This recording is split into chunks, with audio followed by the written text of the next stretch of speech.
அக்காலத்தில் இயேசு கலிலேயா கடலை கடந்து மறுகரைக்கு சென்றார்.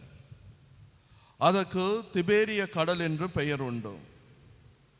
உடல் நலமற்றோருக்கு அவர் செய்து வந்த அரும் அடையாளங்களை கண்டு மக்கள் பெருந்திரளாய் அவரை பின்தொடர்ந்தனர். இயேசு மலை மேல் ஏறி தம் சீடரோடு அமர்ந்தார். யூதருடைய பாஸ்கா விழா அண்மையில் நிகழவிருந்தது. இயேசு நிமிர்ந்து பார்த்து மக்கள் பெருந்திரளாய் அவரிடம் வருவதை கண்டு, இவர்கள் உண்பதற்கு நாம் எங்கிருந்து அப்பம் வாங்கலாம் என்று பிலிப்பிடம் கேட்டார். தாம் செய்ய போவதை அறிந்திருந்தும் அவரை சோதிக்கவே இக்கேள்வி கேட்டார். பிலிப்பு மறுமொழியாக, 200 தெனாரியாவுக்கு அப்பம் வாங்கினாலும் ஆளுக்கு ஒரு சிறு துண்டும் கிடைக்காதே என்றார். அவருடைய சீடருள் ஒருவரும் சீமோன் பேதுருவின் சகோதரமான அந்திரேயா, இங்கே சிறுவன் ஒருவன் இருக்கிறான், அவனிடம் 5 வார்கோதுமை அப்பங்களும் 2 மீன்களும் உள்ளன, ஆனால் இத்தனை பேருக்கு இவை எப்படி போதும் என்றார். இயேசு, மக்களை அமரச் செய்யுங்கள் என்றார். அப்பகுதி முழுவதும் புல்தரையாயிருந்ததும் அமர்ந்திருந்த ஆண்களின் எண்ணிக்கை ஏறக்குறைய 5000. இயேசு அப்பங்களை எடுத்து கடவுளுக்கு நன்றி செலுத்தி அமர்ந்திருந்தோருக்கு கொடுத்தார். அவ்வாறே மீன்களையும் பகிர்ந்தளித்தார். அவர்களுக்கு வேண்டிய மட்டும் கிடைத்தது.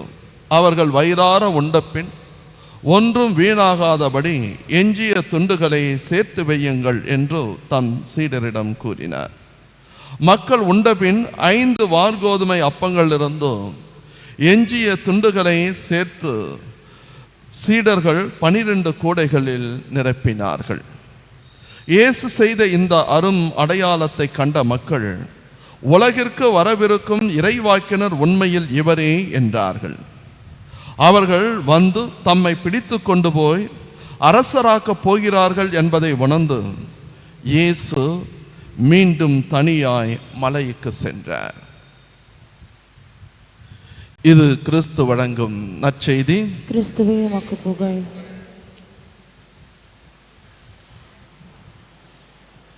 இறை இயேசுவில் அன்பார்ந்த சகோதர சகோதரிகளே, ஞானி ஒருவன் தன்னுடைய நண்பர்களோடு ஒரு கோயிலுக்கு முன்னால் அமர்ந்து கொண்டு பேசிக்கொண்டிருந்த அந்த ஞானி தன்னுடைய நண்பர்களை பார்த்து சொன்னார், இன்னும் ஒரு 5 நிமிடத்தில் சொர்க்கவாசி, மோட்சத்திற்கு செல்லக்கூடிய ஒரு மனிதர் வரப்போகின்றார் என்று. அப்போ அவருடைய நண்பர்கள், அது எப்படி நீங்க வந்து கரெக்டா சொல்ல முடியும் அப்படின்னு கேட்டாங்க. அவர், அமைதியா இரு, வருவார் பாரு அப்படின்னா. கரெக்டா ஒரு 5 நிமிடங்களுக்கு பிறகு ஒரு சாதாரணமான மனிதன் ஆலயத்திற்குள்ளே வந்தான். வந்து அவன் தன்னுடைய ஜெபங்களை எல்லாம் செய்து முடித்துவிட்டு வீட்டுக்கு சென்றார். அந்த ஞானியினுடைய நண்பர்கள் கேட்டார்கள், சொர்க்கவாசியம் சொன்னீங்க, அவரிடத்தில் எந்த ஒரு வித்தியாசமும் இல்லையே. அவர் வந்தார், சாதாரணமாக ஜெபம் செய்தார், அவர் போயிட்டார். அப்பொழுது அந்த ஞானி எந்த ஒரு விளக்கத்தையும் கொடுக்கவில்லை. 2வது நாள் அதே போல அதே நேரத்தில் தன்னுடைய நண்பர்களிடத்திலே சொன்னார், இன்னும் 5 நிமிடத்தில் சொர்க்கவாசி வருவார் என்று. அதே போல அதே நபர் வந்தார், ஜெபம் செய்தார், அமைதியாக வீட்டுக்கு சென்றார். 3வது நாள் அதேபோல் அவர்கள் அமர்ந்து பேசிக் கொண்டிருக்கின்ற பொழுது அந்த ஞானி தன்னுடைய நண்பர்களை பார்த்து அதே வார்த்தையை சொல்லுகின்றார். அப்பொழுது அவர்களுடைய நண்பர்களிலே ஒருவர் கேட்கின்றார், நான் அவரோடு போகலாமா அப்படின்ட்டு. விருப்பம் இருந்தால் போங்க, அவர் அனுமதி கொடுத்தால் போங்க, அப்படின்னு சொல்றார். மூன்றாவது நாள் அந்த நபர் வந்து ஆலயத்திலே ஜெபம் செய்து முடித்த பிறகு அவர் வீட்டுக்கு போறாரு. போகின்ற பொழுதும் அந்த ஞானியின் உடைய நண்பர்களில் ஒருவர் அவரை பின்தொடர்ந்து போறார். பின்தொடர்ந்து போன உடனே அவங்க வீட்டுக்கு முன்னால வாசல்ல நிற்கிறார். உள்ள போன அந்த மனிதர் வெளியே வந்து என்ன வேணும் அப்படின்னு கேட்குறார். அப்போ அவர் சொல்றாரு, இல்லை, என்னுடைய குரு, என்னுடைய ஞானி உங்களை பார்த்து சொர்க்கவாசி என்று சொன்னார். ஆகையால் உங்களுடைய வீட்டில் நான் ஒரு 3 நாள் தங்கலாமா அப்படின்னு கேட்குறார். அவர் சொல்றாரு, தாராளமாக தங்குங்க, இதில் என்ன இருக்கு அப்படின்றார். அவரும் 3 நாள் தங்குவதற்கு அனுமதி கிடைத்தவுடனே அந்த வீட்டிலே இருக்கின்றார். அந்த 3 நாட்கள் ரொம்ப சாதாரணமாக அந்த மனிதர் தன்னுடைய பணிகளை செய்கின்றார். எந்த ஒரு வித்தியாசமும் இல்லை. வீட்டில் எந்த ஒரு சவுண்டும் இல்லை, சச்சரவும் இல்லை, சண்டையும் இல்லை. அமைதியாக அவங்க ஒய்ஃபு, அவங்களுடைய பிள்ளைகள் எல்லாம் தங்களுடைய பணிகளை செய்து கொண்டிருக்கின்றார்கள். மதிய வேலை வருகின்றதோ அவர் சாப்பிட அமர்வதற்கு முன்னால் தன்னிடத்திலே இருக்கின்ற உணவு எவ்வளவு என்று தன்னுடைய மனைவியினிடத்திலே கேட்கின்றார். அவங்க எல்லாத்தையும் காட்டுறாங்க. அதில் தனியாக ஒரு 6-7 பொட்டலத்தை கட்டிட்டு அவர் எடுத்துக்கிட்டு வெளில போகிறார். வெளியில் போயிட்டு ஏழை எளியவர்கள் ரோட்டில் இருக்கிறவங்கெல்லாம் கொடுத்துட்டு வந்துடுறார்.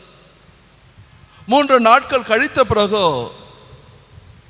இந்த நபரை பார்த்து வந்த சீடன் கேட்கின்றான், உங்களை சொர்க்கவாசியன் சொன்னார் என்னுடைய குரு, ஆனால் நீங்க வித்தியாசமா ஒன்றும் செய்யல, ஆனால் ஒன்றை மட்டும் நீங்கள் வித்தியாசமாக செய்கின்றீர்கள், என்ன அது அப்படின்னு கேட்டார். உணவு உண்பதற்கு முன்னால் ஏழைகளுக்கு உணவு இருக்கின்றதா என்ற ஒரு எண்ணம் உங்களுக்கு வருகின்றதோ, அந்த உணவை எடுத்து சென்று 5-6 பேருக்கு கொடுத்துட்டு வர்றீங்க. இதுதான் என்னுடைய குரு உங்களை சொர்க்கவாசி என்று சொன்னார் என்று நான் நினைக்கின்றேன் என்று சொல்லி அவர் திரும்பி போறார். போன பிறகு குரு கேட்கின்றார், சொர்க்கவாசியினுடைய செயலை கண்டுபிடித்தாயா என்று. அந்த நண்பர் சொல்லுகின்றார், ஆம், உங்களை போல என்னை போல அவர் சாதாரணமாக தான் இருக்கின்றார், ஆனால் ஒரே ஒரு செயலிலே அவர் வேறுபடுகின்றார். தான் உண்பதற்கு முன்னால் அடுத்தவர்கள் உண்டார்களா, தனது வயிறு ரொம்புவதற்கு முன்னால் இதோ தன்னால் ஆன ஒரு 5 பேருக்காவது உதவி செய்ய வேண்டும் என்கின்ற எண்ணம் அவரிடத்தில் இருக்கின்றதோ, அதனால்தான் அவரை நீங்கள் சொர்க்கவாசி என்று சொன்னீர்கள் என்று புரிந்து கொள்கின்றேன் என்று கூறுகின்றார். அன்பார்ந்தவர்களே, பசி, உணவு ஒவ்வொரு மனிதனுடைய வாழ்க்கையிலும் முக்கியம். காமராசர் தென் மாவட்டங்களிலே ஒரு முறை பயணத்தை மேற்கொள்கின்றார். அப்படி மேற்கொள்கின்ற பொழுது அவர் காரில் போயிட்டு இருக்கிறாரு. போயிட்டு இருக்கிறப்போ ஒரு 10-11 வயது இருக்கின்ற ஒரு சிறுவன் ஆடு மாடுகளை மேய்த்து கொண்டிருக்கின்றான். ஆடு மாடுகளை மேய்த்து கொண்டிருப்பதை பார்த்த உடனே அவர் தன்னுடைய டிரைவரை பார்த்து சொல்றாரு, எப்பா கொஞ்சம் காரை நிறுத்து அப்படின்ட்டு. அவன் நிறுத்தினான். நிறுத்தின உடனே இவர் காமராசர் இறங்கி தன்னுடைய உதவியாளரை அழைத்து, அங்க ஆடு மாடெல்லாம் மேய்ச்சிட்டு இருக்கிறான் பாரு சின்ன பையன், அவனை கூட்டினு வா அப்படின்றார். கூட்டின்னு வர்றான். கூட்டின்னு வந்த உடனே காமராசர் அந்த சிறுவனை பார்த்து கேட்கின்றார், ஏன்பா ஸ்கூலுக்கு போகலையா அப்படின்ட்டு, படிக்கலையா அப்படின்ட்டு. அவன் சொல்றான், நான் ஸ்கூலுக்கு போனால் எவன் சாப்பாடு போடுவான். அடுத்த கேள்வியை காமராசர் அழகாக கேட்கின்றார், சாப்பாடு போட்டா ஸ்கூலுக்கு போவியா? உடனே அவர் சொல்லுகின்றார், கண்டிப்பா போவேன், கண்டிப்பாக போவேன். சாப்பாடு கொடுத்தால் நான் படிக்க செல்லுவேன் என்று கூறுகின்றார். தன்னுடைய தென் மாவட்ட பயணத்தை முடித்துக்கொண்டு செக்ரட்டேரியட்டுக்கு வந்த காமராசர் உடனடியாக தன்னுடைய அதிகாரிகளை பார்த்து கேட்டாராம், இதோ நாம் அனைத்து பள்ளிகளிலும் மதிய உணவு திட்டத்தை அறிமுகப்படுத்துவோம், நம்முடைய பிள்ளைகளுக்கு உணவு கொடுப்போம், உணவோடு கல்வியும் கொடுப்போம் என்று சொன்ன பொழுது அதிகாரிகள் சொன்னார்களாம், ஐயோ அதுக்கு ரொம்ப செலவாகுமே, எப்படி செய்ய முடியும்? உடனடியாக அவர் சொன்னார், முதல்ல கல்வியை கொடுப்போம்யா, அவனுடைய பசியை போக்குவோம்யா, மற்றது எல்லாத்தையும் அவன் பார்த்துக்குவான் என்று சொல்லி மதிய உணவு திட்டத்தை கொண்டு வந்தோம். பல குழந்தைகளுடைய பசியை போக்கி அவர் கல்வியை கண்ணை திறந்ததினால்தான் இன்றைக்கு கூட அந்த மனிதர் மனிதராக தெரிகின்றார். நம்முடைய வாழ்க்கையிலே எடுத்துக்கங்களேன், நம்ம யாராவது ஒரு ஏழைக்கோ எளியவனுக்கோ நல்ல ஒரு சாப்பாடு கொடுத்து பாருங்க, அவங்க சாப்பிட்டு முடிச்ச பிறகு அந்த வயிறு ரொம்பின பிறகு சொல்லுவாங்க, எப்பா நீ ரொம்ப நல்லா இருக்கணும், நீ நல்லா இருக்கணும் அப்படின்னு சொல்லுகின்ற பொழுதோ அந்த வார்த்தைகளிலே உண்மை இருக்கின்றதோ, அந்த வார்த்தைகளிலே உண்மையான அன்பும் பாசமும் இருக்கின்றதோ. உணவு என்பதோ மனிதனுக்கோ ஒரு திருப்தியை கொடுக்கின்றதோ. நீங்க கல்யாணத்துக்கு போறீங்க, என்னதான் நீங்க 120 ரூபாய்க்கு இன்விடேஷன் அடிச்சிருந்தாலும் சப்போஸ் சாப்பாடு சரியில்லைன்னா என்ன சொல்லுவோம்? என்னத்த கல்யாணம் பண்ணா, ஆடம்பரமா இது பண்ணா அது பண்ணா உருப்படியா சாப்பாடு கொடுக்கறதுக்கு இவன் தயாரா இல்லை. ஆனா மற்றது எதுவுமே நல்லா இல்லைன்னாலும் சாப்பாடு நல்லா இருந்தா என்ன சொல்லுவோம்? இதுயா கல்யாணம், செஞ்சா இப்படி செய்யணும் அப்படின்ட்டு சொல்லுவோம். அன்பார்ந்தவர்களே, இதை எதற்காக சொல்லுகின்றேன் என்றால், உணவு என்பதோ வயிற்றை சார்ந்தது மட்டுமல்ல, உறவை சார்ந்தது. இயேசு கிறிஸ்து அங்க நம்ம பார்க்கிறோம், தன்னை தேடி மக்கள் வருகின்றார்கள், பல நாட்களாக அவரை பின்தொடர்கின்றார்கள் என்பதை அறிந்த இயேசு கிறிஸ்து போதித்து முடித்த உடனே போயிட்டு வாங்க அப்படின்னு சொல்றதில்ல, மாறாக உணவு கொடுங்கள், உணவு கொடுங்கள். அவர்கள் பசியோடு திரும்பக்கூடாது என்று சொல்லுகின்ற பொழுதோ இயேசு கிறிஸ்துடைய மனிதாபிமானம் அங்கே தெரிகின்றதோ. இரண்டாவதோ இயேசு கிறிஸ்துடைய அக்கறை அங்கே தெரிகின்றதோ. மூன்றாவதோ இயேசு கிறிஸ்துடைய கருணை பரிவு அங்கே தெரிகின்றதோ. நான்காவதோ இயேசு கிறிஸ்து அடுத்த மனிதனை போல எண்ணாமல் தான் மட்டும் நல்லா இருக்கணும் அப்படின்னு நினைக்காம தன்னோடு இருப்பவர்கள் அனைவருமே நிறைவோடு இருக்க வேண்டும் என்கின்ற எண்ணம் புலப்படுகின்றதோ. அதனால்தான் இயேசு கிறிஸ்துவுக்கு அந்த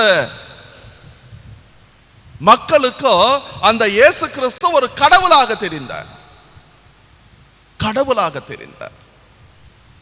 இதைதான் நாம் பழைய ஏற்பாட்டிலே பார்க்கின்றோம்.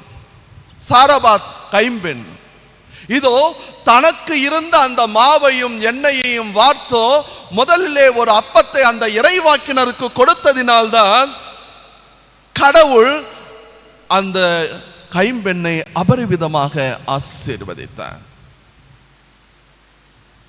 இன்றைக்கு நாம் அனைவரும் ஒன்றை தெரிந்து கொள்ள வேண்டும்.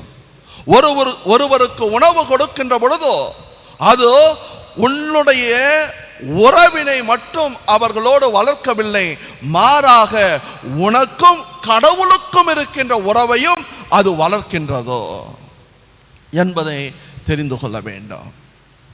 பசித்திருக்கின்றவனுக்கோ உணவு கொடுக்க வேண்டும். அப்படி உணவு கொடுத்தவர்கள் அனைவருமே வரலாற்றில் அழியாமல் இருக்கின்றார்கள். இரண்டாவதோ இன்றைய நற்செய்தி வாசத்துல முக்கியமான ஒரு கருத்தை நாம் மறந்துவிடக்கூடாது. அங்கே அப்போஸ்தலர் சொல்லுகின்றார், இங்கே ஒரு சிறுவனிடத்தில் 5 அப்பங்களும் 2 மீன்களும் இருக்கின்றன. கடவுள் மட்டும் புதுமையை தன்னுடைய வல்லமையால் செய்யவில்லை. எப்பொழுதும் கடவுள் மனிதனுடைய பங்களிப்பை ஏற்றுக்கொள்கின்றார். அப்போ அந்த சிறுவனுடைய அந்த தாராள மனப்பான்மை,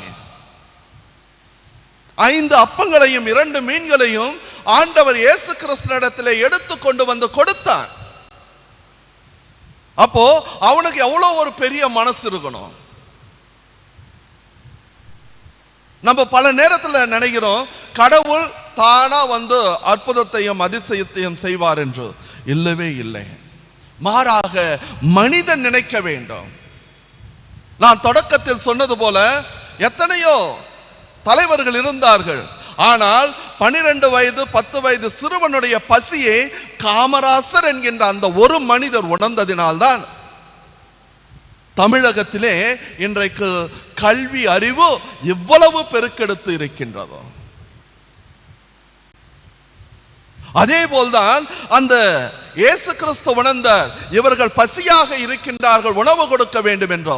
அங்கே அந்த சிறுவனுடைய தியாகத்தையும் நாம் மறந்து விடக்கூடாது.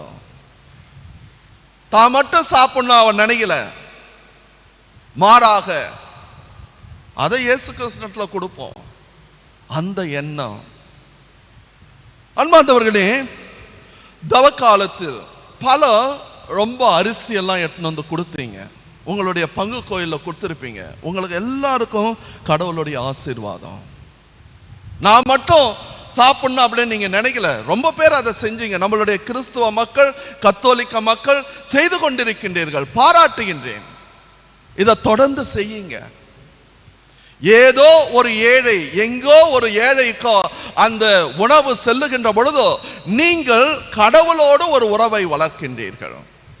எப்படி இந்த சிறுவன் தன்னிடத்தில் இருந்ததை கொடுத்தானோ அதுபோல நீங்களும் கொடுத்திருக்கின்றீர்கள். ஆகையால் இன்று ஆண்டவர் இயேசு கிறிஸ்து அவரிடத்தில் இருந்த அந்த கருணை உள்ளத்தை நாமும் பெற்றுக்கொள்ள வேண்டும். அப்படி நாம் பெற்றுக்கொள்கின்ற பொழுது நாமும் சொர்க்கவாசிகளாக, மோட்சத்தில் இருக்கின்ற மக்களாக மாறுகின்றோம் என்பதை புரிந்து கொள்வோம். இந்த கருணை உள்ளத்தை கொண்டவர் இறுதி ஆண்டவர்.